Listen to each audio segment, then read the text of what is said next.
we came to the aquatic weed meeting, and we found that our lake and the problems we have were nothing compared to what we saw in the Ponderay River and other lakes around. So we started to think about maybe using it to help other people.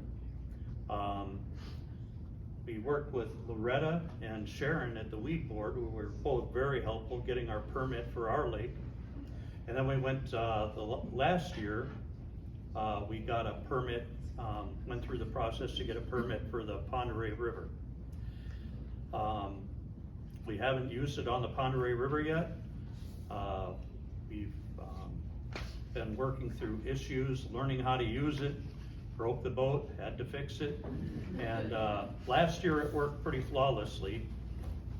We pulled the weeds in our lake again, and this year there are far fewer. What it does, the Eco Harvester, the short video there didn't show a lot, but that the front conveyor goes down in the water, grabs the weeds by the top with that. There's a rubber roller on the front, and between that blue drum, it pinches the weeds and pulls them out by the roots. It doesn't cut them off. When we make a path through, it's 4 feet wide, and it looks like bare ground down there. It pulls everything. It's a lightweight aluminum boat, can operate in about 1 foot of water, maybe 1.5 feet when it gets full. It can carry about 2 yards of weeds. Depending on how thick they are, we can load it in 5 to 10 minutes. If it's skimming floating weeds, it takes longer to fill it, but it can go pretty quick. And offloading takes about a minute. We use a dump trailer. We back the dump trailer in to a boat ramp, pull the boat up. As it showed, the conveyor flips forward, you run it in reverse, it shoots the weeds into the trailer, you drive them away. So pulling weeds is fairly easy. The hard part is getting rid of the weeds. We pulled the last 2 years, each year, about 70 cubic yards out of our lake. That's about 30 to 35 loads, boat loads, and we did it in about 5 days. Last year I had to work by myself. Gary was out of commission for a bit. I do about 3 to 5 loads a day in about 3 hours. I'd have to stop the boat, park it, unload. It moves pretty quick. The problem again is getting rid of the weeds. So if we work with people, we're going to have to plan ahead for that. If the bank is suitable and you have a way to move them, we can offload them on shore, but you'd have to move them above the high water mark. They dry out pretty quickly.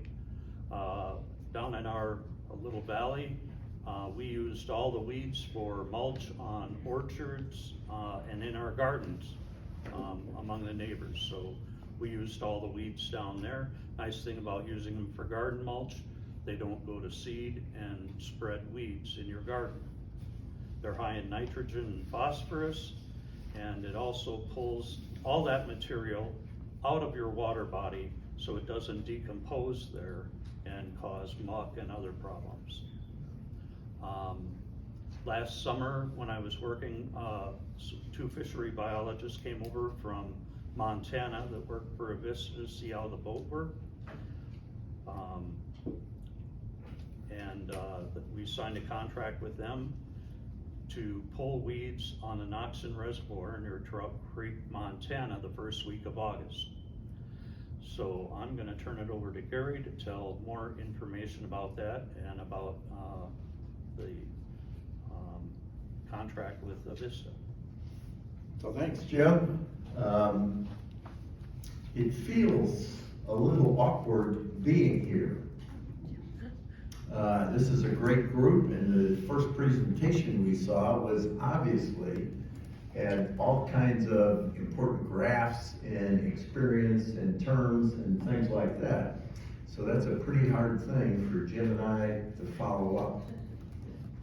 Since we're both retired and without any qualifications about the types of weeds or anything, but with a little bit of hopefully common sense. We like pictures.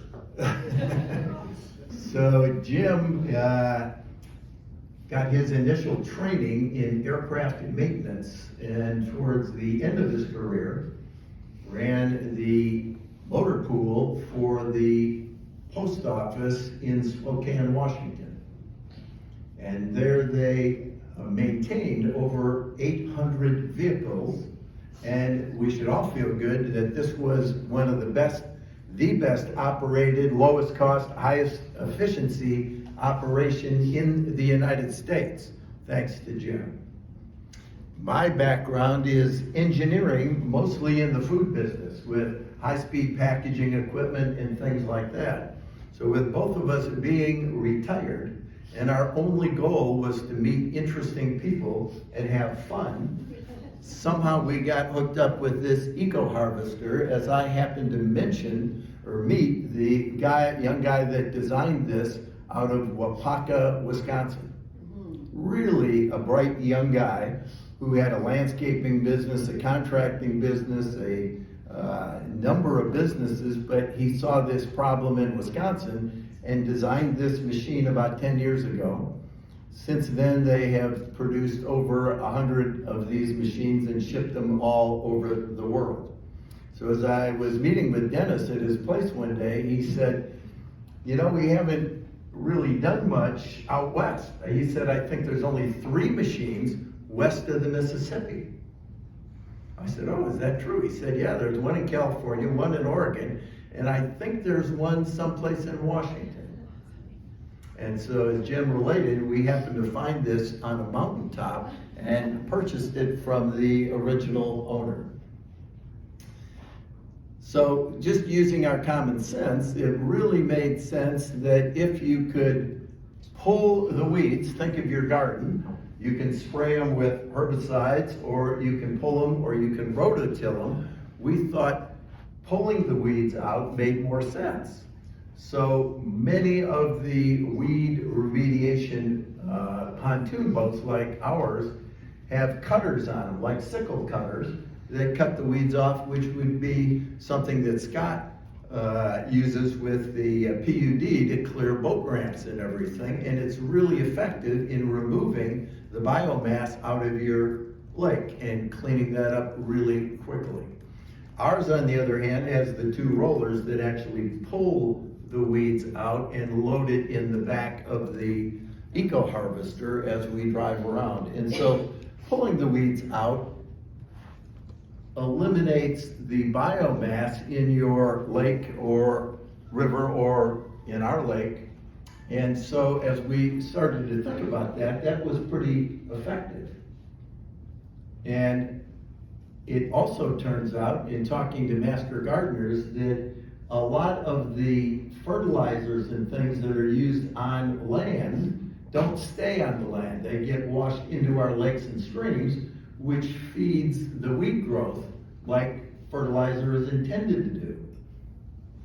So it turns out that many of our lake plants, whether they are invasive or natural, that they are real high in nitrogen, phosphorus, and potassium, the same things that you buy at the hardware store to put on your lawns and gardens.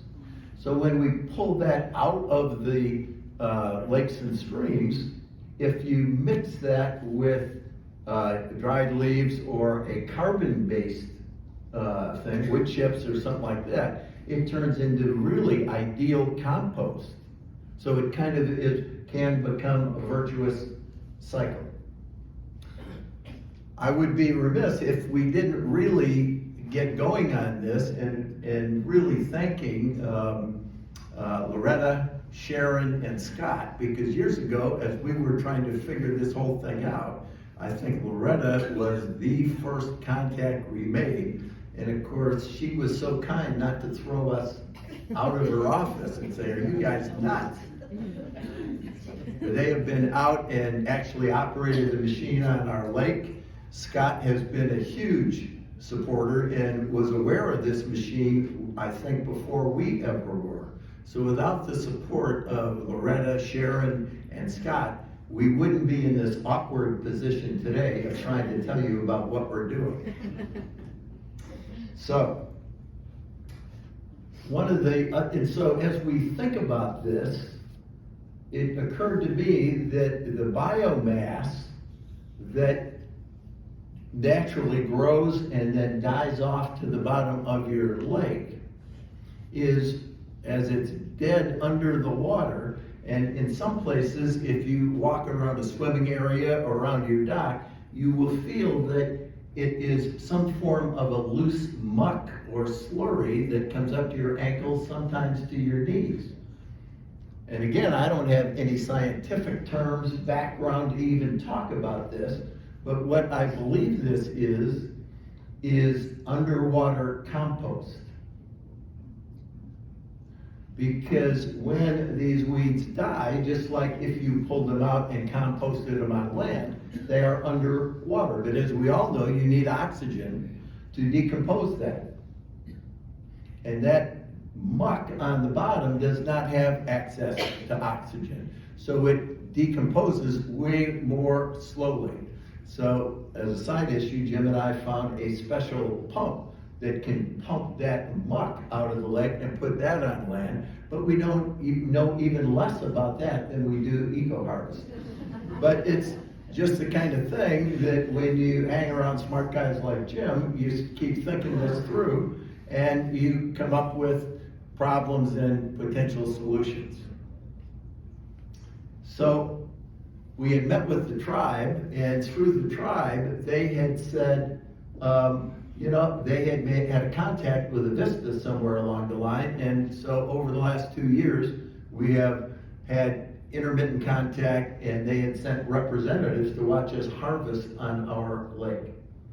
And so this year, as Jim said, we're going over to the Knoxham Reservoir for a week and pull weeds out of their reservoir. And this would be our first adventure trying to do this for a third party. And you know how awkward that can be. When you're doing something for yourself and you screw up and make mistakes, you hope nobody's watching, you know what I mean? And so you're learning and you're making your mistakes and you're working through all that. Now we'll have to prove that maybe we can do this in a potentially semi-professional way of pulling the weeds out and disposing of them over there. We would not, absolutely not even start this endeavor with a Vista if they didn't have the kind of people that were reasonable, willing to work together, solve problems as you go, because being retired, we don't have to do this. And our goal, as I said, is to meet interesting people and to have fun. And to make this way more complicated than it has to be is not worth it to us. But we have found support here and within this group, and it was Mary that reached out and said, could you guys come and bring your eco-harvester over and spend a few minutes with the presentation this morning. So that was our goal, just to make you aware of one more potential tool, and all of these tools are important. And if it wasn't for like our weed board here in Pend Oreille County that has worked hard over 10 years, 15 years to increase the awareness, and everybody here that has observed the problem and wants to deal with it and learn what are the potential ways we can deal with this to positively affect our environment.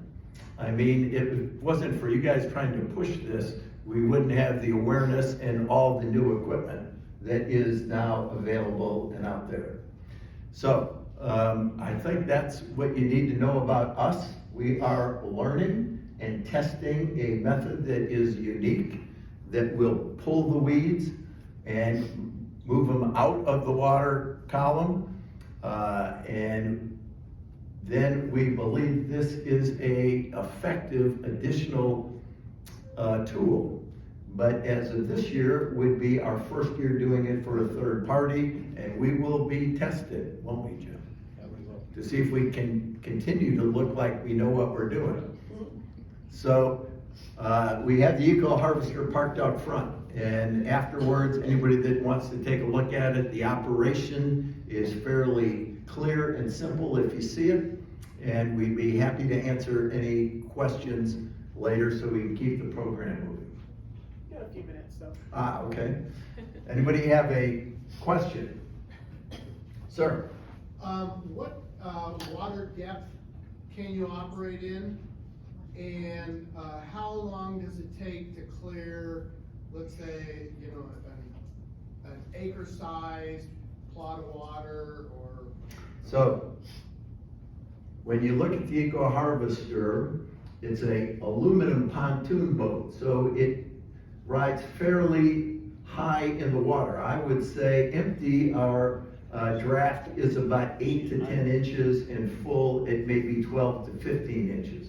So we can get pretty close to shore, and then the conveyor actually is hydraulically operated and can tilt at different angles and go down underwater, probably 3 feet. Would you say, Jim? 4 feet.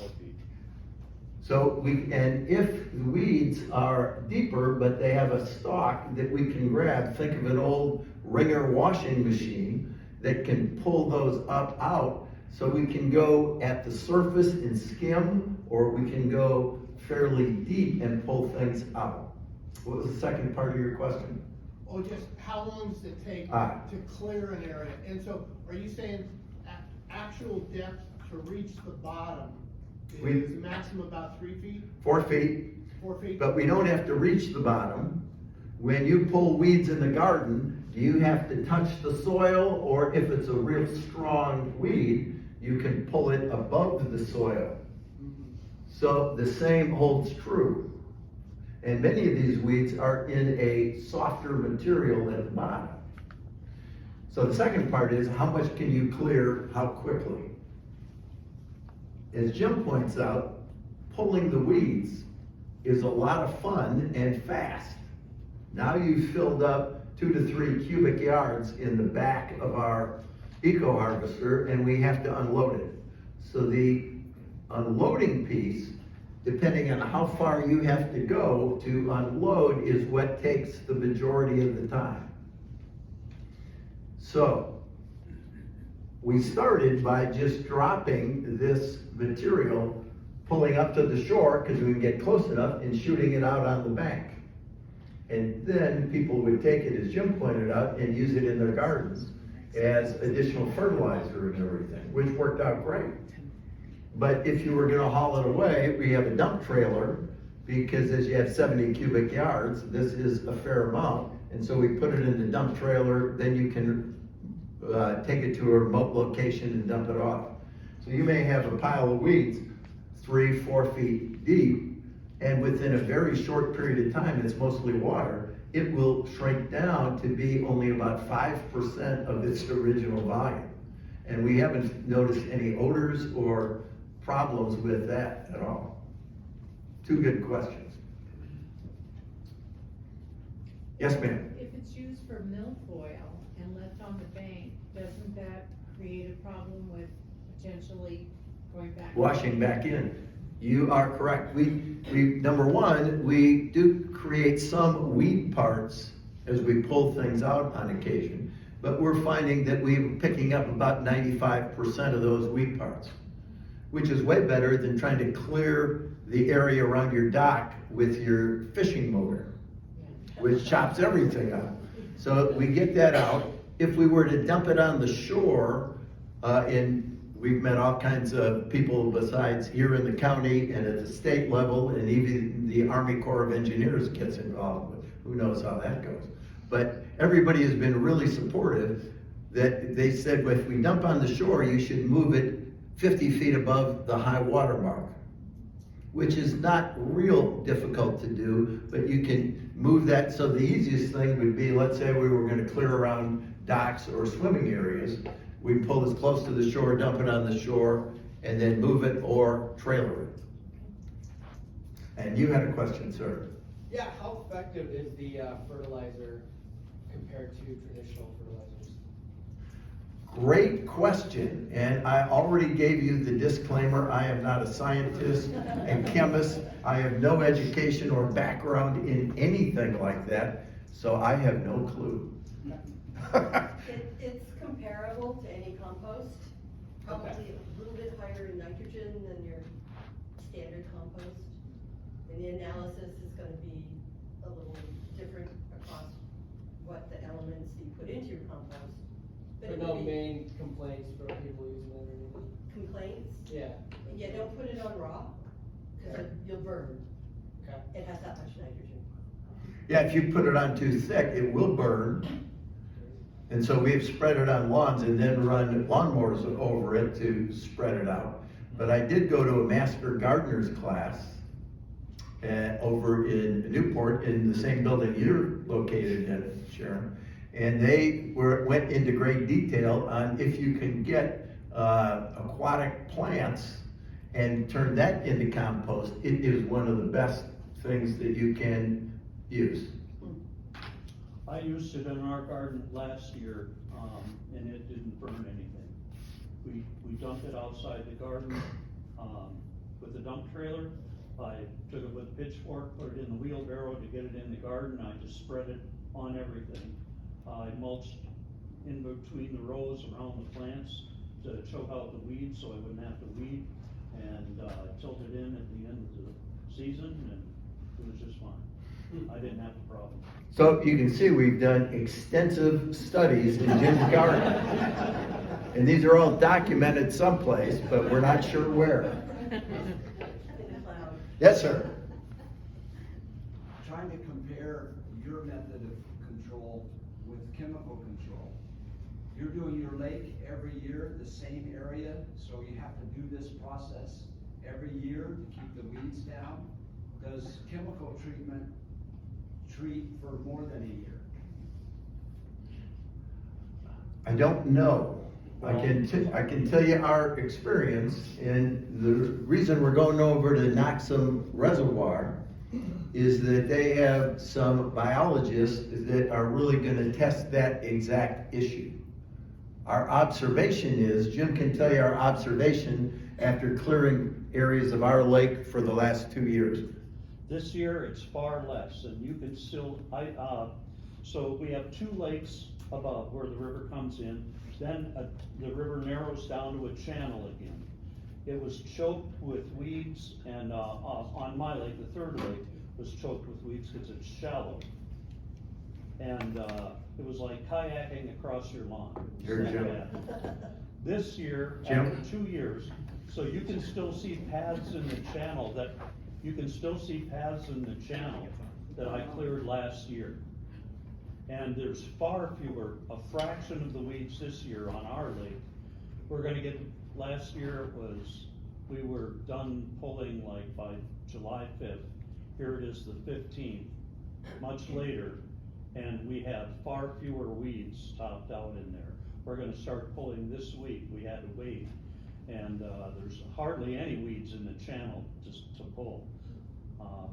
So it's definite, plus the fish biologists that we're working with, they plan a 3-year study, so we'll be doing this hopefully 3 years in Knox, and they'll be comparing. They're gonna have areas that they leave alone, areas that are sprayed, and areas where they direct us to pull. So we'll know more in the next few years, and we'll have that study to share with you. So Mary asked when we came in, where's all your fancy PowerPoint slides and graphs? And I had to awkwardly say, I'm sorry, we don't have any of that fancy stuff, but potentially in the future, we could make up some, all we've got is our perceptions of what we've seen so far. And who knows what that really means, but it does make some common sense. If we can pull this out by the roots and everything and get a lot of the weed fragments out at the same time, that it would appear that that would reduce the future reseeding or the regrowth of the weeds in succeeding years. So that makes sense, but we have no way to prove that other than our observations. Any more questions? Yes, we have a question from online. Does the silt muck prevent this from working? So one of the big issues, especially in some parts of the country, is the silt on the bottom of the lake. You don't want to stir that up because of acid rain that brings down many of the harmful things that were spewed into the atmosphere out east. Those can sit in the bottom of your lake and in your silt, and to stir it up is a bad thing. So, in our case, where we're pulling the weeds from the top and pulling them out, we can absolutely minimize the amount of muck and sediment that is stirred up. On the other hand, we have observed the county, I think Scott can, I don't know if it's still operational, but the county has had in the past and used what looks like a backhoe mounted on a big pontoon boat, and on the end of the backhoe is a big rototiller. And that is designed to go to the bottom and rototill up all that, just like you would in your garden, the plant life and the roots and everything. So that has been used on occasion to see how effective it is. Scott can maybe speak to that later. But with the eco harvester, we can also go down very close to the bottom and stir things up if we choose to.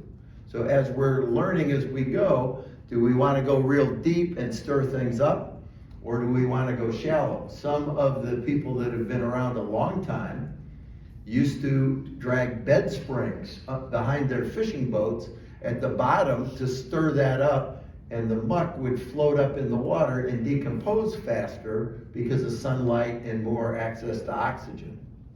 So there are all these different methods that have to do with the muck and the silt and things like that. But we believe the silt is the hard layer on the bottom of the lake, and the muck is the decomposing plant life that is at the bottom. Any other questions? Jim will be available, and myself outside at some point over lunch, or maybe later this afternoon, for any of you that are interested in some of the mechanical features and things like that. So we have another live question. So they want to know, who are the biologists in Montana you are working with, or the Fish and Wildlife people, or another agency? Paul Kuznaris is the fish biologist for the Vista. The other fella has not been involved again, the one, I can't remember his name. Two of them came over last year to observe the boat operation. One thing they were concerned about was, did this stir up a lot of sediment when we pulled the weeds, and they were satisfied. They rode on the boat with me while I pulled, and they thought that it was minimal disturbance to the bottom, because they didn't want the silt and everything in the water column, so they were pleased with that. They had a number of items that they wanted to observe, how the boat worked and other things.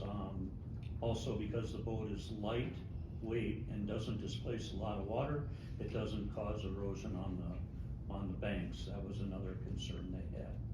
But it's so lightweight, and it doesn't move real fast, and doesn't displace a lot of water, and when it's full it moves a lot slower than it does when it's empty. They were pleased with all the conditions they were concerned about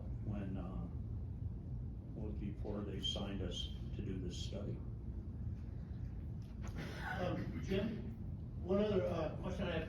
In your bodies of water, do you have to dodge many Logs? like muck mats, or Like, people put in, muck mats or weed mats in their shoreline? no, nobody has that, but you have to dodge logs and stuff like that. We don't normally go to the bottom. We just we lower it down till it starts pulling weeds, then we know we're at the right depth, then we go forward. Okay. Yeah. So it really doesn't disturb the bottom that much. Great, thank you guys, that was wonderful. All right, so we're gonna take a